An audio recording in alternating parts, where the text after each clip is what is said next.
Здравейте! Днеска работим по една двуетажна къща. В момента се намирам на най-ниското ниво в гаража.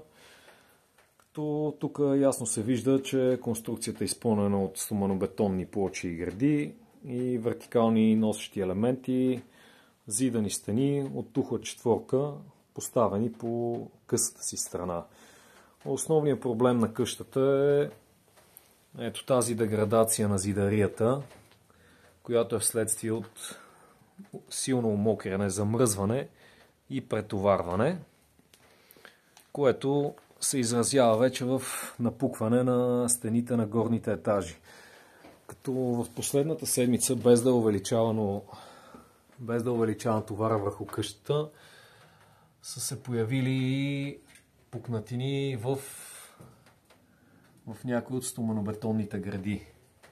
Съществени. Както най-голям минус на конструкцията, може да се каже, че под гредите не са изпълнени стоманобетонни колони.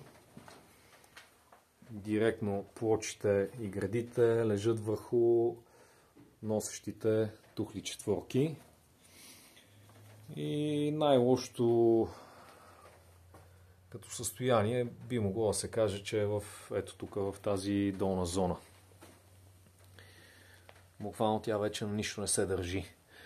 Сега това, което е предвидено в случая е по-слабо натоварените участъци от зидарията да бъдат покрити и запълнени с лепилен циментов разтвор с пластификатори, т.е. той ще бъде много течлив, ще запълни, ще навлезе вътре в тухлите.